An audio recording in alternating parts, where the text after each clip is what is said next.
Alright, so this is going to be a first of 3-part tutorial for how to build some do-it-yourself Digitegrade stilts. They're going to be a lot like the Griffin design in a lot of regards in that they're going to be out of wood and metal, but the actual mechanics of them are going to follow Kim Graham's Digitegrade Weta legs. For this first tutorial, we'll just be building the bottom section, which is the foot.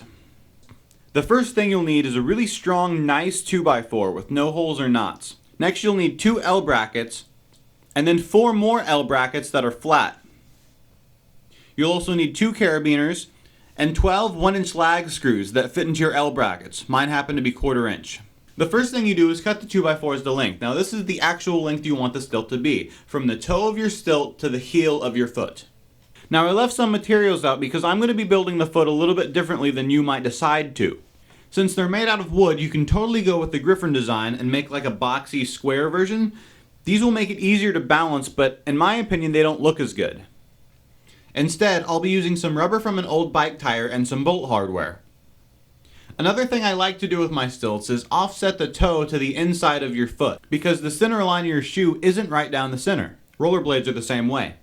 You don't have to shave down your boards, it's just something I like to do. After that, I rounded off the bottom corners of my stilts. I did this with a combination of my circular saw and an angle grinder, but if you have a really nice belt sander or a big Dremel, that'll work too. Next, cut sections of rubber from your old tire. This is more for the rubber to keep it from slipping than actually having a tread. If you don't have an angle grinder to cut your metal, some beefy scissors or some large wire cutters would also work.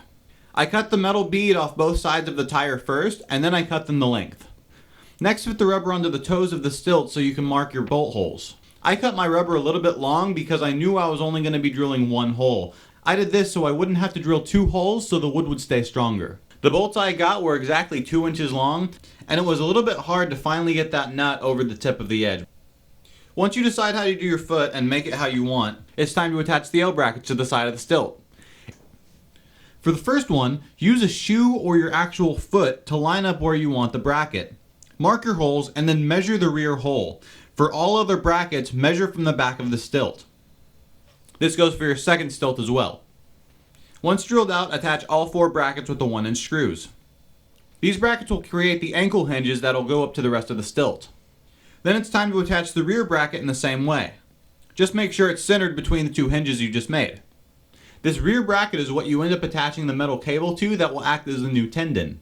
It will be the mount point for what holds you up. After they get bolted on, attach the carabiner, and that's it for this tutorial. In the last tutorial, I might go over some extra details like how to attach a shoe or a toe plate, and maybe even a paw at the bottom, but for now, that's all I got for you.